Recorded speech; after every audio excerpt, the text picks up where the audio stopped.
Hello, everyone, and welcome back to the Hard Things Podcast. This is your host, Blaine Burgess, and today is Season 3, Episode 3.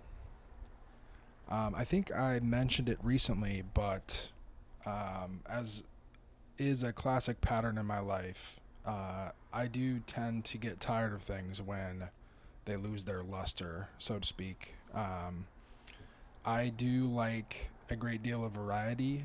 I do like novelty in my life, and I think today it's really pertinent to point out the feelings I usually get about this point in a project, sometimes way sooner. Um, you just kind of want to drop it. You just get a little bored with it, um, and there's obviously some things like a job or school that you paid a lot of money for, or a relationship you really care about, or that, relationship with family that you can't get out of. They're your family no matter what. Um, Things that you kind of force yourself to continue on with, despite you maybe not feeling like you want to. And there's things like this podcast, which I could just stop and maybe a few people would text me and go, "Hey, bro, where's the episode?" But in general, yeah, really low stakes in terms of quitting this. And I was thinking about what to do for this week's episode, and it's not that I'm not excited about the topics I'm talking about.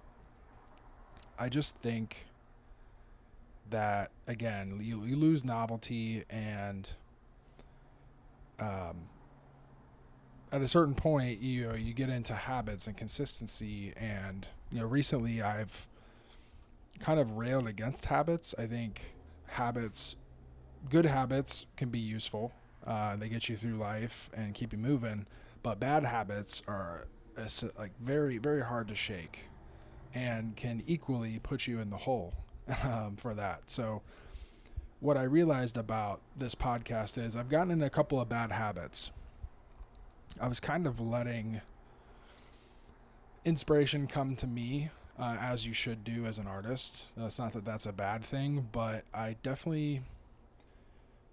think at first I had a lot more clarity on where I was going, and as I continue to go on, sometimes you get writer's block, you get a little creative block, maybe a lack of inspiration, and at those times you got to be able to show up and deliver the same way you would as if you were mega inspired. And honestly, I think what this will end up doing is inspiring me to another level, just by kind of faking it till I make it, so to speak. So yeah, that's a lot about what I've been thinking this week. And too, I have a lot of excuses on why I could quit a podcast. I'm actually doing very well in chiropractic school, and we're in the last portion of this trimester, the last month or so. And it'd be really easy for me to say, "Hey, I'm going to push pause on this. I'm going to come back to it, when I'm ready." To be honest, if I did that, I'd probably never be ready. All this lovely podcast equipment would go to waste. And, whatever I have to say would go unsaid.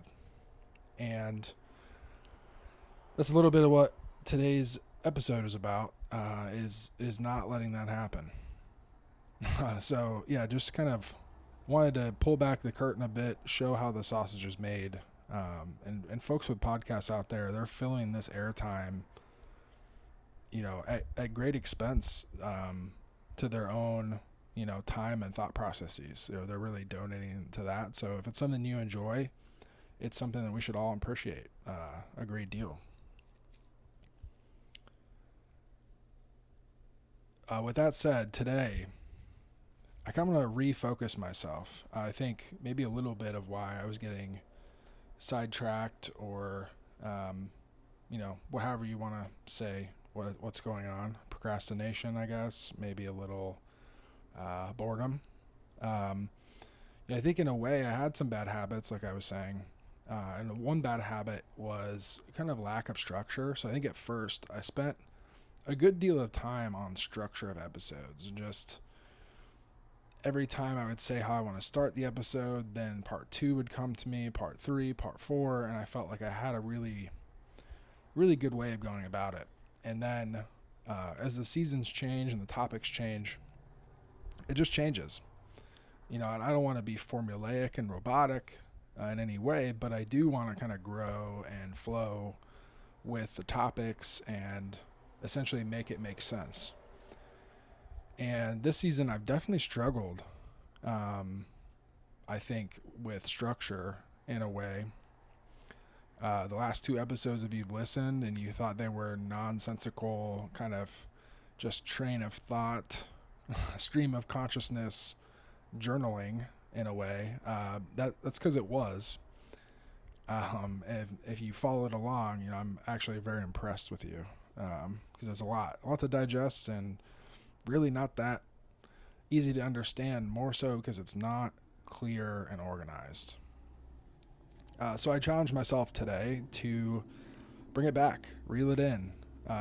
If you're not going to be kind of randomly inspired, let's at least have some order. Let's put some more thought to this again. I am done with school for the week, had a great week in terms of grades and different assignments. One in particular, just to give myself a shout out, maybe for a little extra motivation, is I did get 100% on a biomechanics practical involving the cervical spine, the neck, and also different seated movements that you can do with a patient. And didn't expect to get 100%, didn't expect to get a bad grade, but I apparently rocked it. So shout out to me. But yeah, doing very well, and now done with class for the week. I only have one more assignment to complete that's due this week, and yeah, I'm happy about that. So I was able to really spend a little bit of time today after class on this thought. And the reason I didn't want to stop the podcast or pause it or whatever is because I do have a pretty good momentum on self-expression. And today's topic is going to be the throat chakra, which really is pretty obvious. It's making noises with your throat, speaking, singing, and really you can expand it out into all types of self-expression, not even just limited to the head and neck area.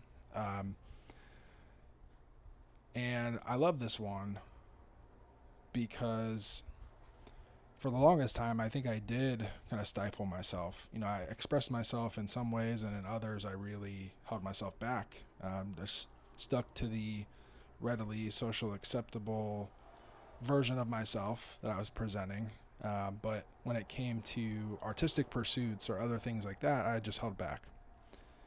And now with this podcast, just having complete creative control over something and making something, it really is exciting, because it's not something I've always done or allowed myself to do.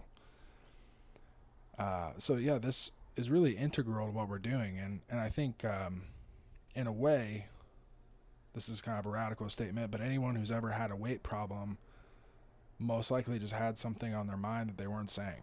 And I say that because the corresponding gland in the body with the throat chakra is the thyroid gland. It sits right in the middle of your neck. It's a butterfly shape.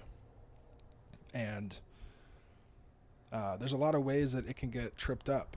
You can be low on iodine or other substrates that it needs to make different hormones that drive your metabolism.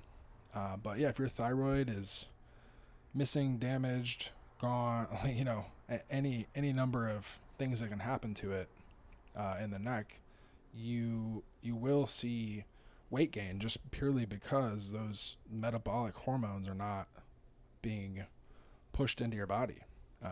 And it's kind of funny, you eat and it passes that area, and all the food is going down to your stomach kind of through that zone, and those hormones get released, and then you burn it and create energy for your body.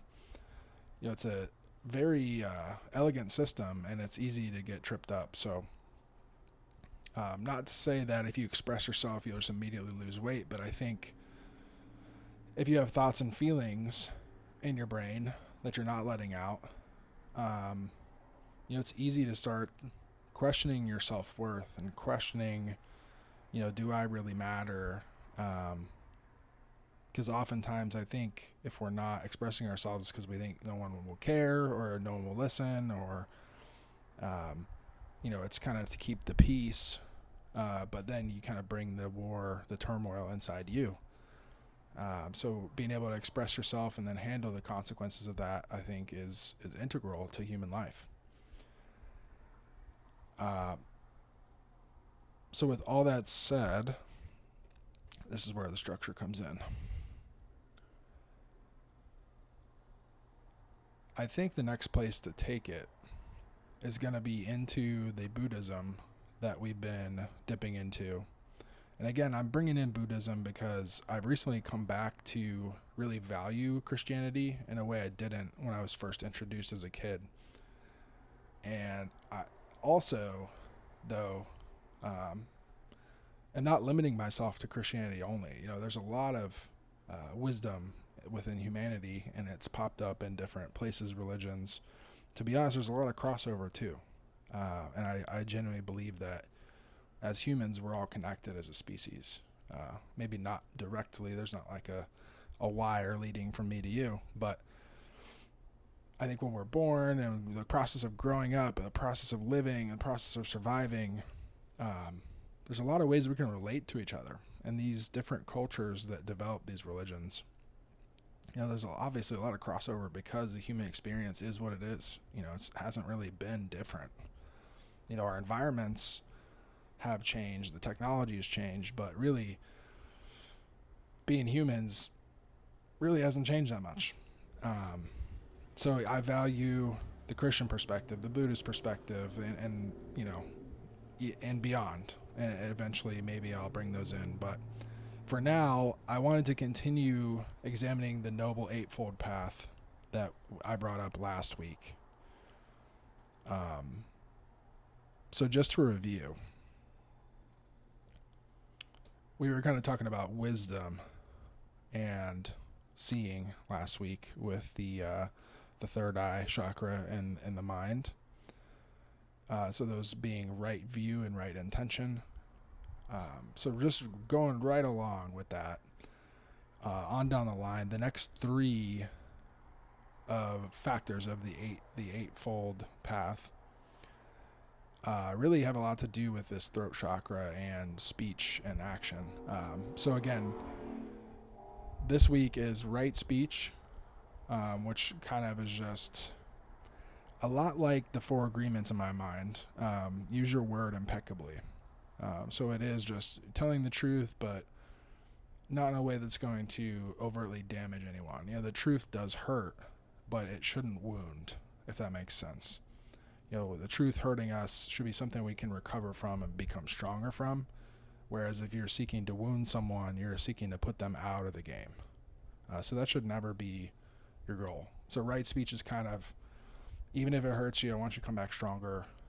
I'm not trying to put you away for good. And in that same way, the next one is right action. And it's really kind of no non-violence. So like no killing or injuring, maiming.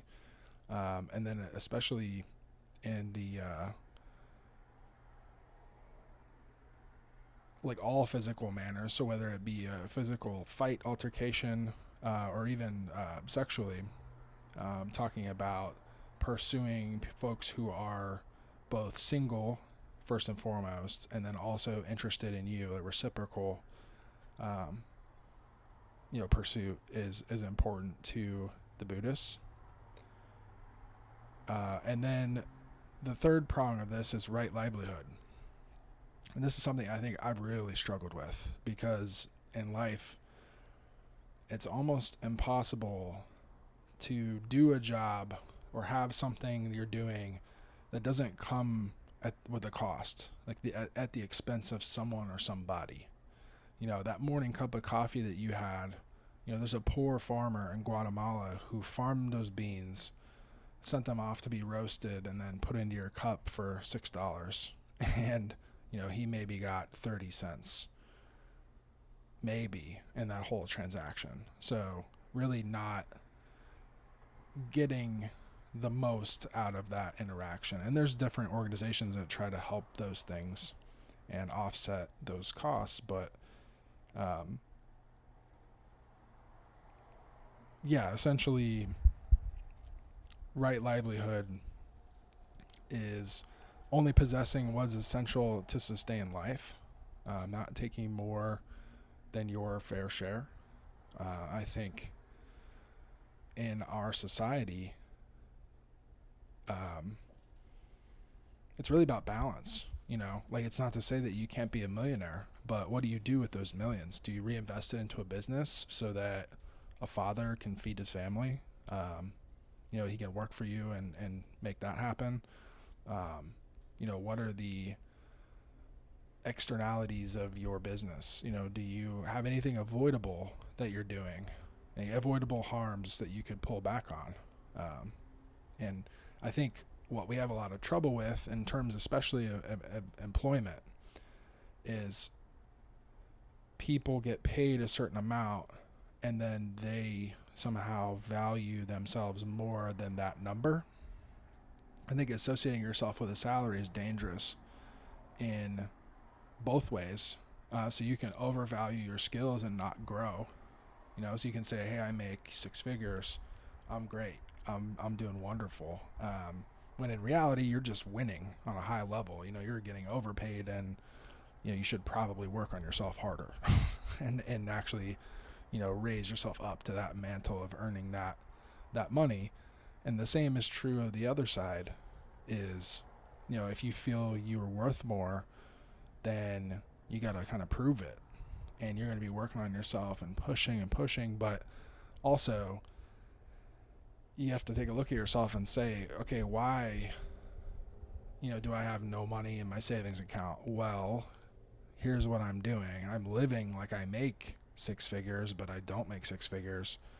This is a problem, and it's your problem. It's not the business's problem. We make our problems other people's problems rather than, sacrificing the short term for long-term gain. It's one of the hardest things that we have to do, especially in today's society where everyone's trying to just get you to spend another $9 on another subscription.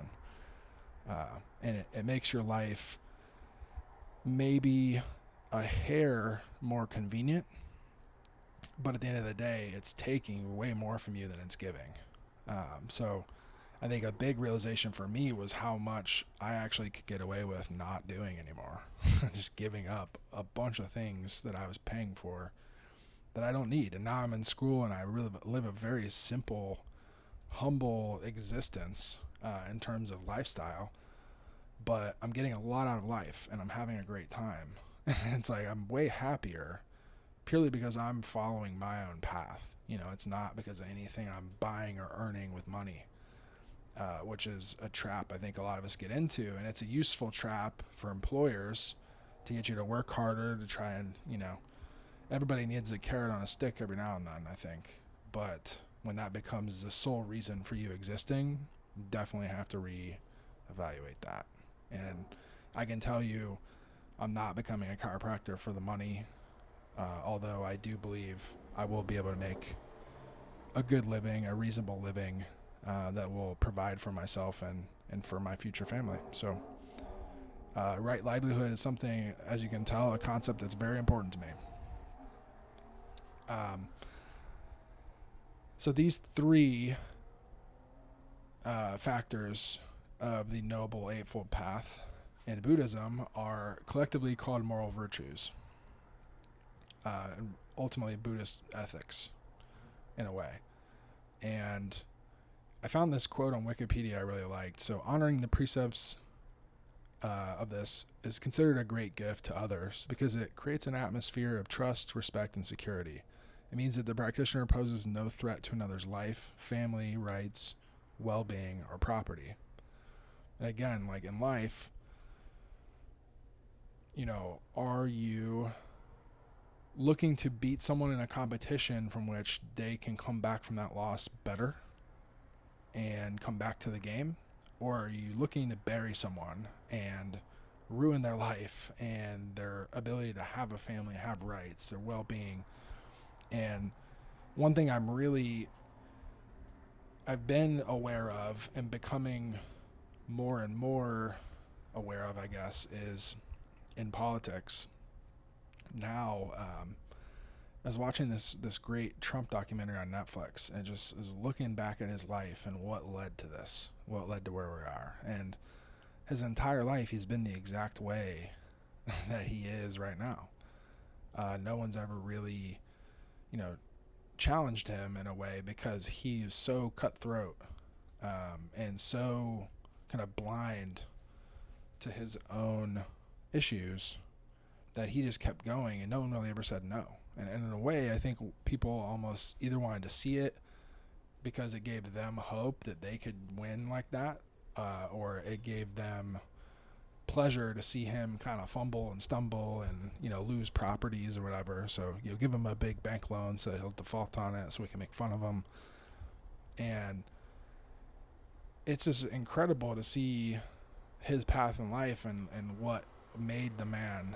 There's a great scene in that where Barack Obama had just been put through the ringer about his birth certificate, and you could tell he was a little sour about it. And it's White House Correspondents' Dinner, and Trump was in the room, and Obama just starts going at him. I mean, he was making a funny joke. And the whole time, I could just see the wheels turning in the back of Donald's mind. He's going, I'm going to make a run at president for sure now, buddy.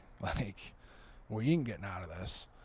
And it cuts to Obama beating Mitt Romney shortly thereafter, and Romney going up on stage and being real humble and saying, "Oh, I love the Obamas. I wish them the best. I conceded to Barack just a few hours ago," and it was so humble. And they competed, but Barack Obama didn't kind of bury Mitt Romney. He just he lost, and that was enough. He's like, all right, well, you go back and come back stronger in life, and I'm going to go be president and do my thing. And now it seems like with politicians, we just have to go for the throat. Trump's really opened up. I think why he scares people the most is because he's opened up this hunting season where you go for the throat and you make it so that your opponent can never come back. They're so embarrassed. They're so, disrespected that they just can't possibly show their face anymore. And whether you win by 10 in a football game or you win by 70, you still win. And I think a lot of what I thought about in preparation for this episode were those Buddhist ethics. And, really having your speech and your actions and your way of life all aligned in a way that, you may, have a business deal where, take Donald Trump, for example. His interest rates on some properties in Atlantic City were so high that he had to dump off, those different properties at a loss at one point just to try and cover some of his debt. And it still didn't cover his debt even to that point. So he's in a real bad spot and just taking a loss, but nobody ever beat him in a scenario like that to where he couldn't come back from it. And especially someone like him who's just a little bit delusional in his brain.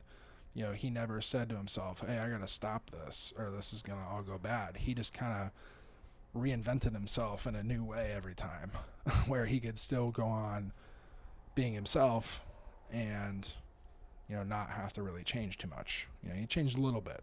And maybe he changed lives and he changed the arena, and he went from real estate to TV, and then now to the presidency, but he never had to really examine himself and look in the mirror. And to me, I think competition is great, and there's a balance of it. So you do, if you want to win a competition, you need to win, and leave no doubt. There's no referee call that swung the game. You need to win by decisive victory. But also, there's no reason we have to destroy other people, on our this earth, there are finite resources, but we're smart enough at this point. We have enough resources, like technological resources, to, if we really wanted to, nobody has to go hungry on this earth. We have enough resources to make enough shelter for everyone, but yet there are homeless people because we still are so stuck to our hierarchies, and they're so rigid because we're so afraid to lose our status.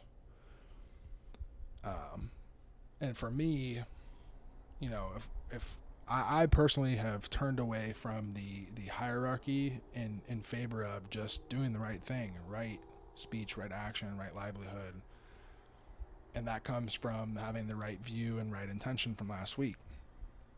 So these things stack and build on each other, and it's going to put you and your family in the right spot, because at the end of the day, that's the only thing you can control is yourself.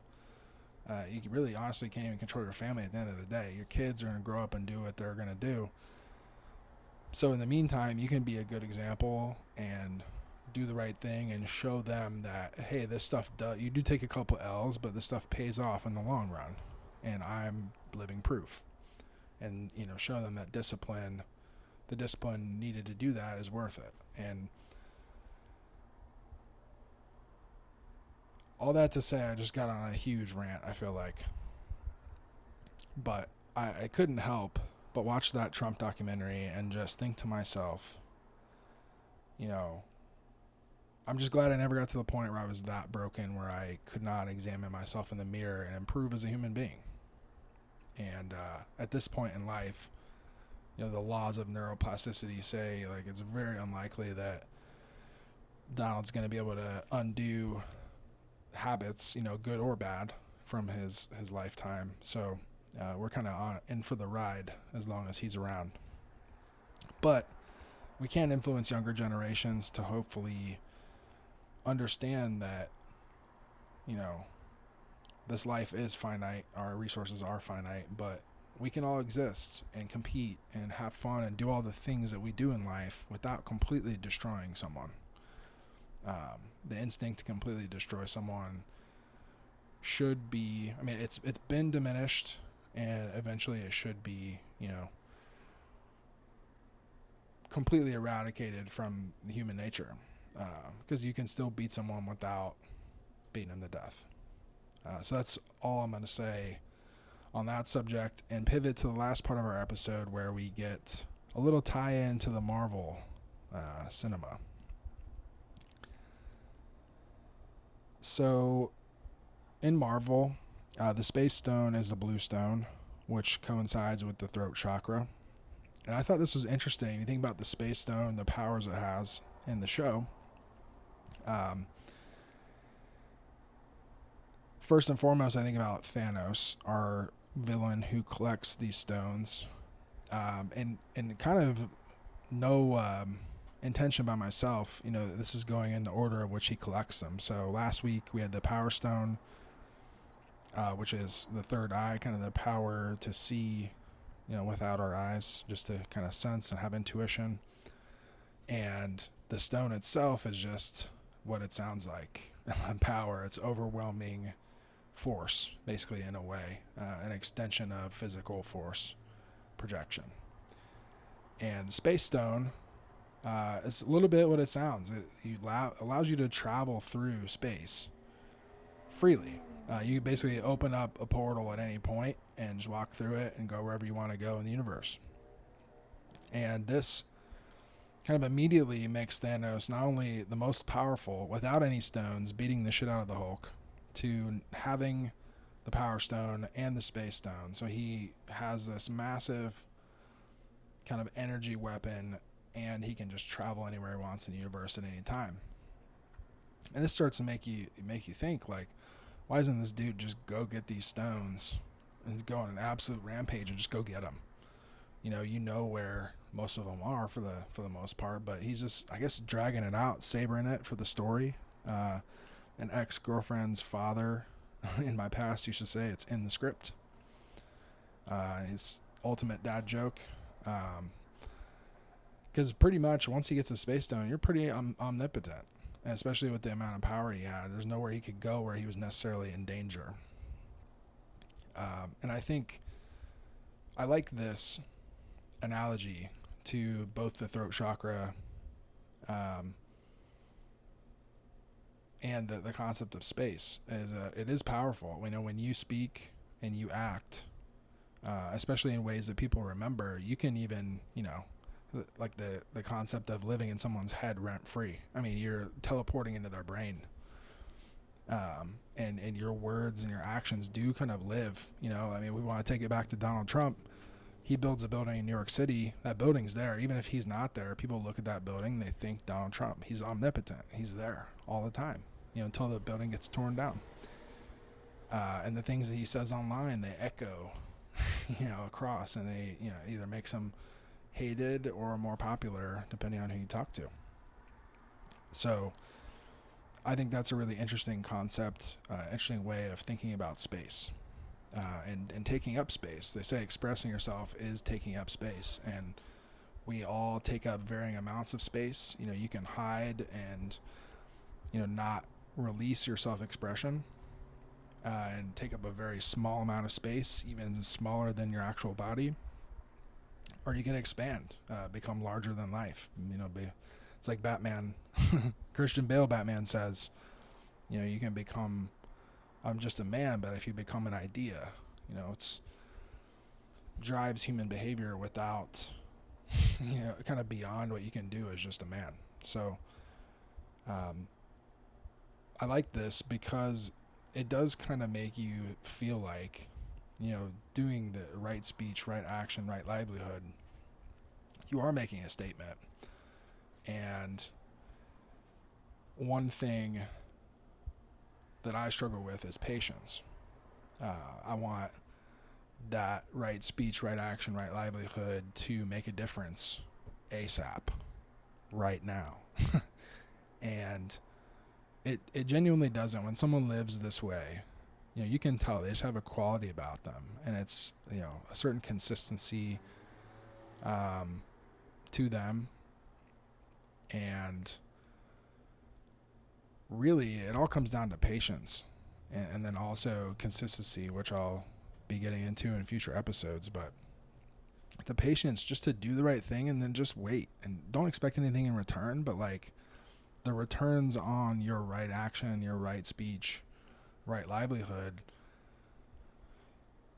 you can have an idea of how it might come, but it's not up to you to decide when, where, why, how that happens. And so using these moral virtues to direct my action and to really be able to, act and then step back and just wait. These podcasts are near and dear to me. I hope they make a difference at some point. But I know right now they're not all that popular. And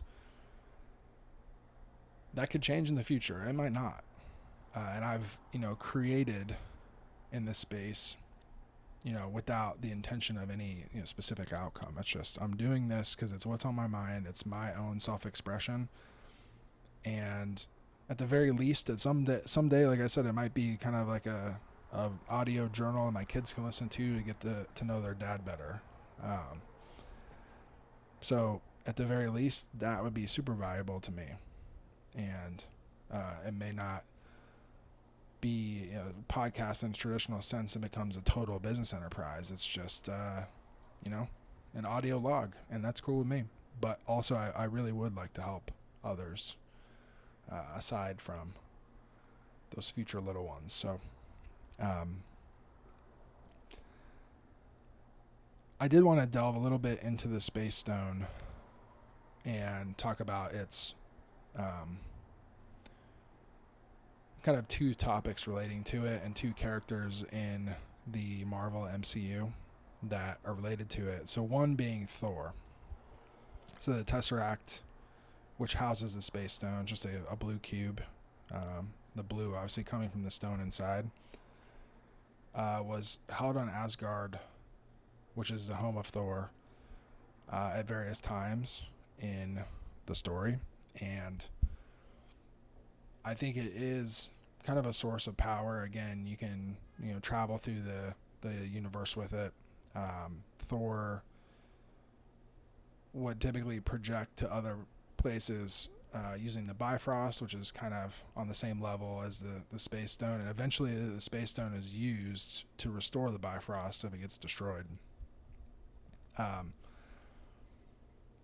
I think basically the main theme around Thor is him kind of at first wondering if he's worthy, and then becoming worthy, and then embodying that and just continuing to grow through that. And his arc's interesting, but his early arc is really, to me, just symbolism of men growing up. And right now, I think in America, quote unquote low status men, the worker bees, are not low status. They're low status in that made up hierarchy I was talking about earlier.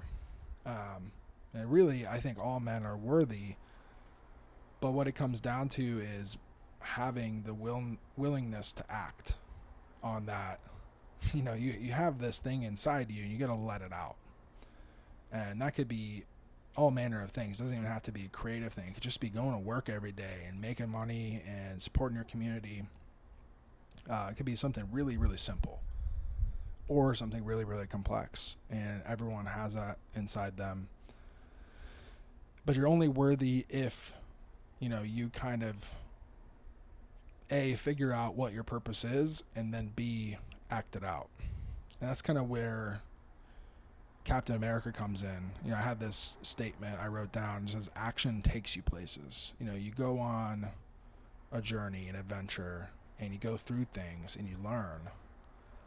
And really what you come to find is that you've been worthy all along. You were worthy before, but life is about acting, living, doing the thing.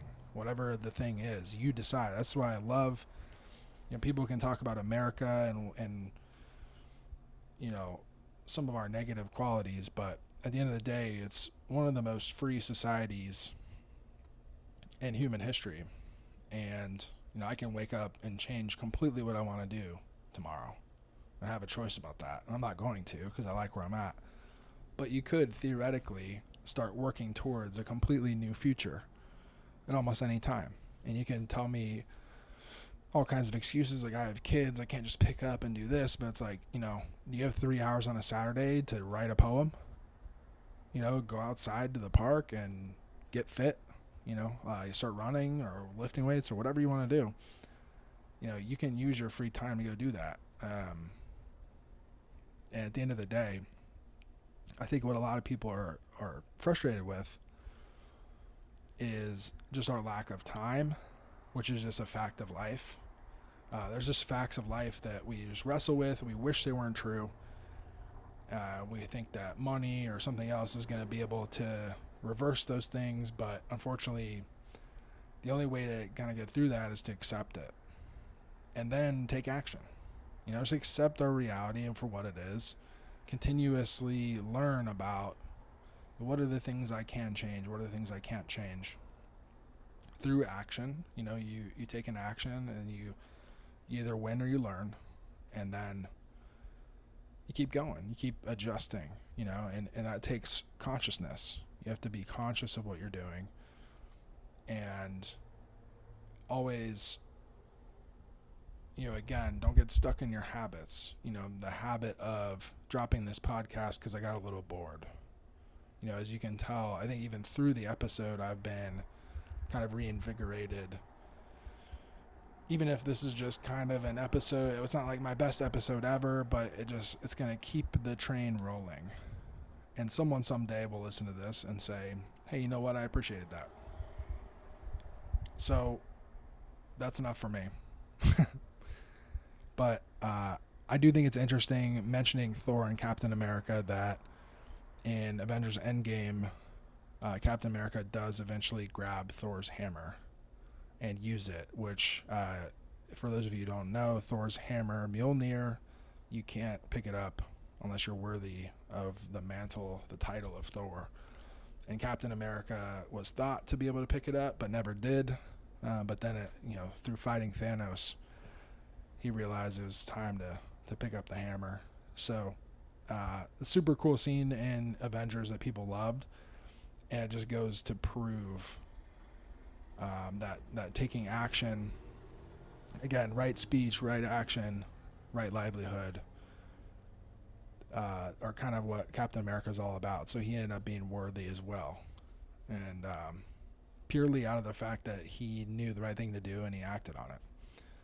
So if you're out there and you have a task ahead of you and you're just feeling kind of stuck, feeling paralyzed, it's time to get into self-expression mode. Obviously prepare yourself. Do your best you can in preparation, and then do the thing. This is your sign to go do the thing. And again, remember, right speech, tell the truth, but not to bury someone. Right action, again, same thing. Like, no, don't do it with intent to injure anyone or anything. And right livelihood, like, can you make a living by boosting other people up rather than taking from someone or pulling them down? The more you live from that, the better you're going to feel morally. And again, that conscience is lighter. You've expressed yourself fully. At the end of the day, when your head hits the pillow, you're going to go right out. I sleep like an absolute baby these days because I have nothing weighing on my conscience like I used to back when I wasn't kind of following my own path. So I think that is going to be it for today's episode. I hope you enjoyed it. Thanks for making it all the way to the end. And again, I feel really good about that self-expression that just happened. And I think I'm motivated to come back again next week and talk about one of my favorite subjects. It's going to be a little bit on the heart chakra, which is kind of the center of our being, a little bit about Doctor Strange and the Eye of Agamotto and the, what's it called? The Time Stone. The Time Stone, which I think we'll get into next week, is a perfect analogy for the heart. So yeah, until next time, we'll see you around.